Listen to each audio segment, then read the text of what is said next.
बिस्मिल्लाहिर्रहमानिर्रहीम। अस्सलामु अलैकुम वरहमतुल्लाहि वबरकातुहू। नाज़रीन, मैं हूँ अबू ज़ैद कोहिस्तानी। नाज़रीन, पिछली वीडियोज़ में हमने हरूफ लफ्ज़ की दो किस्में आपको बताई थी। एक लफ्ज़ मौज़ू और दूसरा लफ्ज़ मुहम्मल। तो लफ्ज़ मुहम्मल हर एक की तारीफ़ आपके सामने बयान हुई थी। तो लफ्ज़ मुहम्मल वो लफ्ज़ होता है जिससे जो बेकार हो, जिसका कोई माना ना हो। ठीक है, तो लफ्ज़ मुहम्मल से हम बहस नहीं करेंगे। अब बहस करते हैं लफ्ज़ की दूसरी किस्म लफ्ज़ मौज़ू से। ठीक है, तो आज का लेक्चर हमारा है लफ्ज़ मौज़ू के बारे में। आप स्क्रीन पे देख सकते हैं लफ्ज़ मौज़ू की अक़साम, क्योंकि लफ्ज़ मौज़ू की तारीफ़ पहले हो चुकी है कि लफ्ज़ मौज़ू उस लफ्ज़ को कहते हैं जिसके कोई न कोई मानी हो। ठीक है, तो अब हम पढ़ते हैं लफ्ज़ मौज़ू की अक़साम। तो लफ्ज़ मौज़ू की दो किस्में हैं, एक है मुफ़रद और दूसरी किस्म है मुरक्कब। ठीक है, अब हर एक की तारीफ़ हम करेंगे कि मुफ़रद क्या होता है और मुरक्कब क्या होता है। तो मैंने उनकी तारीफ़ें जो है बोर्ड पे लिखी है, आप स्क्रीन पे देख सकते हैं कि सबसे पहले मुफ़रद की तारीफ़। ठीक है, मुफ़रद का लफ्ज़ी माना है एक। ठीक है, मुफ़रद का माना लफ्ज़ी माना है एक, और इस्तिलाह में मुफ़रद की तारीफ़ यूँ की गई है। आप देख सकते हैं, मुफ़रद वो लफ्ज़ है जो किसी लफ्ज़ से मिलकर न बने। ठीक है, मुफ़रद वो लफ्ज़ है जो अकेला मानी दे। ठीक है, किसी लफ्ज़ के साथ मिले बग़ैर कोई मानी दे तो ऐसे लफ्ज़ को लफ्ज़ मुफ़रद कहते हैं। ठीक है, जैसे मैंने यहाँ पर दो मिसालें ज़िक्र की है, पाकिस्तान, इमरान खान। तो पाकिस्तान एक लफ्ज़ है। ठीक है, दो लफ्ज़ों से मिलकर नहीं बना है। दो लफ्ज़ों से मिलकर बने तो मुरक्कब होता है। जैसे यूँ कहें कि चलता पाकिस्तान या दिवालिया पाकिस्तान। ठीक है, या तरक्की याफ्ता पाकिस्तान। तो इन मिसालों में पाकिस्तान जो एक दूसरे लफ्ज़ के साथ मिलकर बनता है तब मुरक्कब बन जाता है, जबकि पाकिस्तान हम अकेला ज़िक्र करें लफ्ज़ को तो ये लफ्ज़ मुफ़रद कहलाता है। इसी तरह इमरान। ठीक है, इमरान जो है किसी शख्स का नाम है। ठीक है, बहुत सारे लोगों के नाम हो सकते हैं। तो इमरान जो है ये एक लफ्ज़ है, ये दूसरे लफ्ज़ के साथ मिलकर नहीं बना है। ठीक है, अगर दूसरे लफ्ज़ के साथ मिलकर बने तो ये मुरक्कब होता है। अगर अकेला हो तो इसको मुफ़रद कहते हैं, क्योंकि यहाँ पर इमरान अगर कोई बोले या लिखे तो इसको मुफ़रद कहते हैं, क्योंकि इसके साथ दूसरा लफ्ज़ मिला हुआ नहीं होता है। जब इसके साथ हम दूसरे लफ्ज़ को मिलाते हैं तो ये मुरक्कब होता है। जैसे साबिक़ा वज़ीर आज़म इमरान ख़ान। तो यहाँ पर साबिक़ा वज़ीर आज़म और इमरान बहुत सारे अल्फ़ाज मिलते हैं तो ये मुरक्कब होता है, जबकि सिर्फ़ इमरान कहे तो ये मुफ़रद कहलाता है। ठीक है, तो अ, दूसरी किस्म है मुरक्कब। ठीक है, मुरक्कब का लफ्ज़ी माना है मिला हुआ।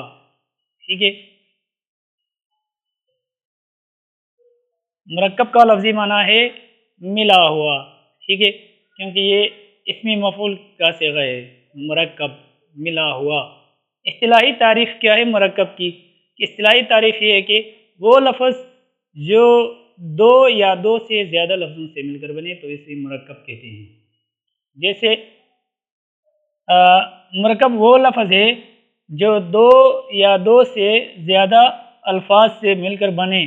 ठीक है, अब तारीफ़ में ये कहा गया है कि दो लफ्ज़ों से मिलकर बने या दो से ज़्यादा अल्फाज से मिलकर बने। ठीक है, अगर दो लफ्ज़ों से मिलकर बने तो इसकी मिसाल यहाँ पर आप देख सकते हैं, अच्छी गाड़ी। ठीक है, तो यहाँ पर देखें, अच्छी गाड़ी में अच्छा एक लफ्ज़ है और गाड़ी दूसरा लफ्ज़ है। तो ये दो लफ्ज़ों से मिलकर बना है तो अच्छी गाड़ी को हम कहेंगे ये मुरक्कब है। ठीक है, इसी तरह हज़ारों अल्फाज हो सकते हैं, जैसे बेहतरीन क्लास। ठीक है, और इसी तरह खूबसूरत गाड़ी, खूबसूरत बाज़ार, खूबसूरत इलाक़ा। ठीक है, और इस जैसे और भी हज़ारों मिसालें बन सकती हैं जहाँ पर दो अल्फाज से मिलकर कोई एक लफ्ज़ बनता है। ठीक है, अगर दो लफ्ज़ों से कोई लफ्ज़ मिलकर बने तो वो मुरक्कब कहलाता है, जैसे एक मिसाल मैंने यहाँ पर लिखी है। ठीक है, दूसरी मिसाल کہ ہم نے تعریف میں یہ کہا ہے یا دو سے زیادہ الفاظ سے مل کر بنے، ٹھیک ہے، مرکب جو دو الفاظ سے مل کر بنے یا دو سے زیادہ الفاظ سے مل کر بنے، اس کی مثال ہے جیسے زید بازار جاتا ہے، تو آپ دیکھ سکتے ہیں زید بازار اور جاتا، ٹھیک ہے، تین الفاظ سے مل کر بنا ہے، ٹھیک ہے، تو یہ جو ہے نا مرکب ہے۔ اب مرکب کے دو نام اور ہیں، ٹھیک ہے، مرکب کا ایک نام ہے، ایک تو مرکب ہو گیا، دوسرا نام ہے کیا ہے جملہ، ٹھیک ہے، اور تیسرا نام ہے کلام، ٹھیک ہے، تو مرکب کے تین نام ہو گئے۔ اب مفرد کی تعریف ہم نے پڑھی، ٹھیک ہے، جو ایک اکیلا معنی دے کسی لفظ سے ملے بغیر، تو اب مفرد کی ہم اقسام بتائیں کہ مفرد کی تین قسمیں ہیں، آپ یہاں پر اسکرین پہ دیکھ سکتے ہیں، اسم، فعل اور حرف، ٹھیک ہے۔ اب ہر ایک کی تعریف کرتے ہیں۔ اسم کا لفظی معنی کیا ہے کہ لفظی دو معنی آتے ہیں، ایک اسم کا معنی ہے نام، ٹھیک ہے، اور دوسرا اس کا معنی ہے بلند ہونا یا بلندی، ٹھیک ہے، بلند ہونا یا بلندی، دو معنی ہیں اسم کے، ایک نام اور دوسرا بلندی، یہ دو لفظی معنی ہیں۔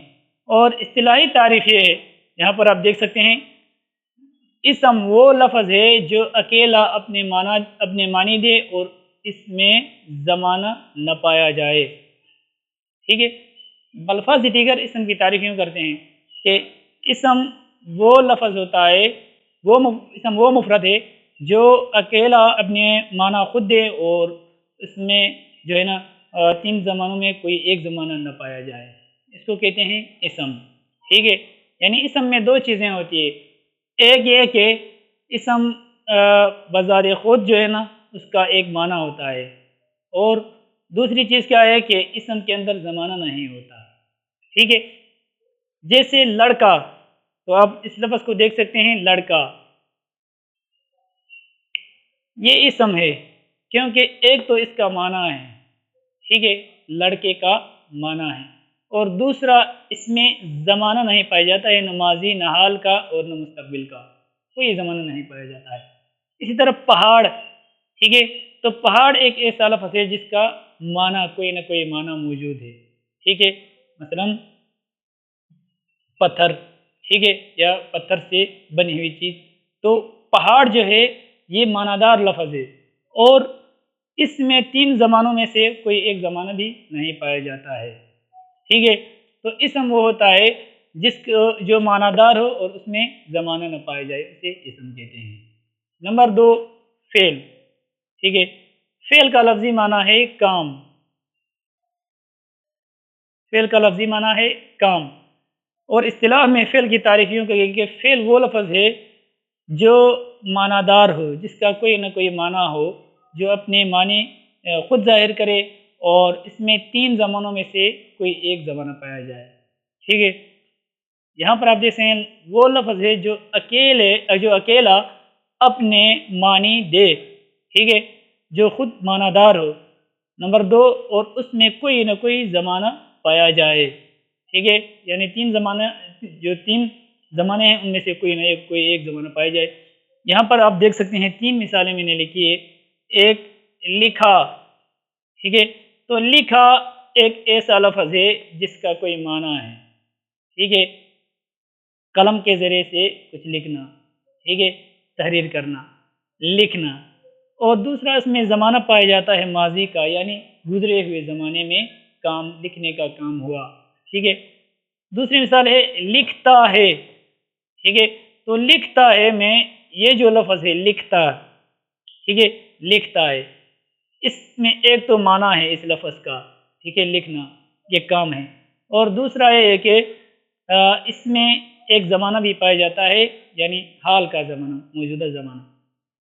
تیسری مثال ہے لکھے گا، تو لکھے گا جو ہے ایک تو یہ اپنا معنی خود بتا رہا ہے، ٹھیک ہے، یعنی یہ معنی دار ہے، یہ کام ہو رہا ہے اس میں، اور دوسرا یہ ہے کہ لکھے گا میں ज़माना पाया जाता है मुस्तक़बिल का, ठीक है, यानी आइंदा ज़माने में लिखेगा।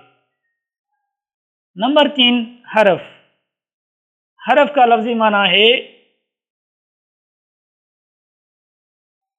ठीक है, हरफ का लफ्ज़ी माना है तरफ या किनारा। और इस्तिलाह में यहाँ तारीफ़ आप देख सकते हैं स्क्रीन पे, जो अकेला माना न दे बल्कि दूसरे लफ्ज़ों से मिलकर माना दे, ठीक है। हरफ वो मुफरद है जो अकेला अपना माना खुद न दे बल्कि दूसरे अल्फाज के साथ, दूसरे लफ्ज़ों के साथ मिलकर माना दे, ठीक है। तो माना देने का मतलब ये है कि वरना तो हरफ का कोई ना कोई माना होता है, जैसे यहाँ पर मिसालें आप देख सकते हैं, में से पर तक। तो में से पर तक हर एक का कोई ना कोई माना है, लेकिन हमारा माना, अकेला माना देना और न देने से मुराद क्या है कि एक ऐसा माना जो बग़ैर दूसरे के लफ्ज़ के साथ मिलाए बग़ैर मुखातब को फ़ायदा दे, ठीक है, मुखातब की समझ में आ जाए। तो यहाँ पर अगर मैं कहे कोई तो मुखातब को इससे फ़ायदा नहीं पहुँचता, ठीक है, इससे समझ नहीं आता कि क्या हुआ है, मैं किस चीज़ में हुआ है, क्या हुआ है। इस तरह से लफ्ज़ तो मुखातब को मुकम्मल फ़ायदा नहीं पहुँचता, ठीक है। कि अगली वीडियो में इंशाअल्लाह ताला हम इसम की अक़साम पढ़ेंगे, ठीक है। इसम की अक़साम, तो इसम की बहुत सारी मुख्तलिफ़ एतबारों से मुख्तलिफ़ अक़साम हैं, ठीक है। जैसे इसम के बनावट और साख्त के एतबार से उसकी अलग अक़साम हैं, इस तरह मानी के एतबार से उसकी अलग अक़साम हैं, इसी तरह जिन्स के एतबार से उसकी अलग अक़साम हैं, इसी तरह तादाद के लिहाज से भी उसकी बहुत सारी किस्में हैं, ठीक है। और जो अक़साम हैं उनकी अपनी अलग अलग भी अक़साम हुई, जो इंशाअल्लाह हम अगली आने वाली वीडियोज़ में हम पढ़ेंगे, ठीक है। शुक्रिया।